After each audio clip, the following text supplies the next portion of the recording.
Hello, friends. I welcome you to another learning workshop. This workshop, friends, is part of a productivity, time management, and work life balance. I have titled this, Where is Your Time Spent? Because this workshop, basically, I come to you with a mini workshop that I had done for a group of people from a small startup. And through this approach, I helped that particular group understand and make use of their time effectively. So, towards the end of this workshop, you will learn how to manage your time in the most effective way, but also understand what could be one of the best approaches to time management. Let's get started. A few months ago, I was reached out by a set of uh, founders who were running a small startup. And for this startup, one layer of it, the hierarchy, which were the mid level managers, it was found that there was a common workplace challenge identified, which was about the set of people being struggling with activity, managing their time effectively, and also not really good with the priority between personal and professional life. So this was a group of close to around 12 people, and I ran a group coaching session which went on for 3 months. So, what I bring to you today is just one piece of it, which is in regards to time management. Before we get into understanding this technique, which is into 5 simple steps, I asked this group a question, helping them understand and also think through, like reflect on their approach towards time. So I told them that the 5 step method is easy, but even we get there, before that, we also need to understand what will this steps are going to offer us. This is about we get to review the time spent. And this review part is critical because when you review where you're really spending your time or where you're giving your time, it is actually also an indication of where you are most invested in your life. If today I asked this question that tell me which is the area of your life where you're, which is that which make or that which we can call it your priority or where you are most invested. I think it's not very easy for you to answer it immediately. The same happened with this book, and because they felt they were doing everything, yet there was something amiss. And while they thought it was about the ineffective use of time management, there was a lot that they understood when they reviewed where they actually ended up spending their time. So we will see to it how they came to learn that through the 5 step method. First thing in this, the first step will be track your time. So I gave this particular group apps like Toggle, Clockify, or a simple journal that can help. So if you want, and you're doing this along with me, if you also would like to address this question, where is it that you spend your time the most? I mean, where is your time actually going? Where are you most invested in life? We start with the step one, where you first track your time. You can do this through an app, or you can just use a simple notebook or a journal in which you then divide your day into blocks of 30 minutes or an hour and write down what you do during each block. So you have to capture everything in this, right from the time you wake up to the time you sleep. And you need to do this for 3 to 7 days.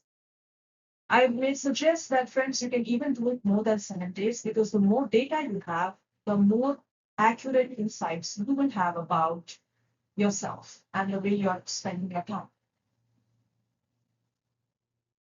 You also need to be honest and detailed when you write your activities or you specify your tasks. Do not write vague entries, because this won't really help and may not really give you the insights that you need to make changes. And the third most important thing when you track your time is to include everything. It is about each and every activity and task that you do. So you need to record each and everything. Once you're done with the step one, we move on to step two. This is about categorizing your activities. So once you've written all your steps, you now label them. So you can group them into categories. For your ease and convenience, you have these examples: work, personal development, leisure, miscellaneous. You can also add any other label or category you may want to include here, so that you can club all the tasks that you've listed into each of these categories. And then, once you've done that, distinguish the productive versus the unproductive and highlight the tasks that are helping you achieve your goals. And also identify the time wasters or low value activities. So against each task, you have a category of label, and then next to each category, you can also distinguish it productive versus unproductive. Once you're done with this entire data and you run this tracking of activities for more than 2 weeks, you will find that you have a lot of data collected, and you will find that there are patterns that are emerging, helping you understand where exactly your time is going into. For this set of employees, friends, when I did this group coaching and this technique, which we ran for more than 3 weeks, in fact, the data that each one of them had was huge. And when I asked them to review the trends, they were quite surprised by the results that each one of them was able to actually gather from their respective journals. Because the trend for some was showing how somebody was spending excessive time, which was more in unproductive activities than the productive ones. It also helped them identify the key important goals they had, but how little time they were spending in and around those goals or activities doing achieving those goals. While where exactly were their time being wasted? Once they reviewed the trends, they were also able to ask themselves, how good were they in regards to the priorities and the time spent when they align this, and what are those activities which they can either eliminate or delegate.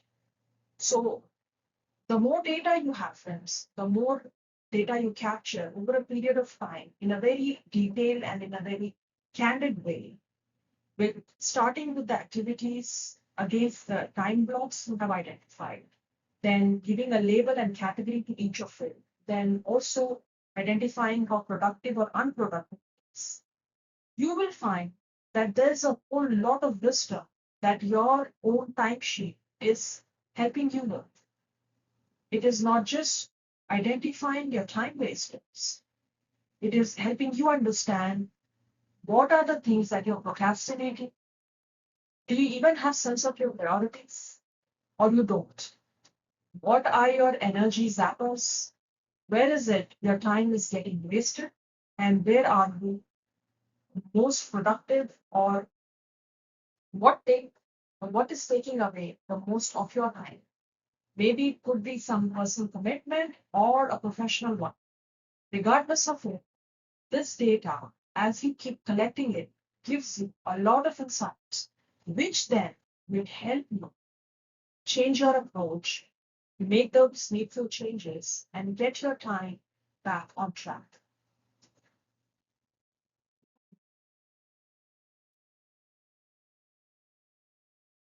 Based on all that you find, reading your patterns, evaluating your trend, you can now move to optimizing your time. So this is where, once you have the collection of data, you now learn what is it that you can do with all the insights that you have, and how best can you optimize your time. One very interesting technique that you can apply is the 3 MIT method. I have a separate video on it in which I explain you in detail how, through using these 3 steps, you can design your own 3 MITs for the day or for the link is in the description box of this video. For more details, watch that video and implement 3 MIT method so that you get your time back on track. I would like to close this as I also did this in the workshop that I did for those mid-level managers. This is a quote by Jim Rohn, where there's an emphasis on how, if we do not really approach time the way it is supposed to be, it then starts to take control of us and runs. So the choice is yours.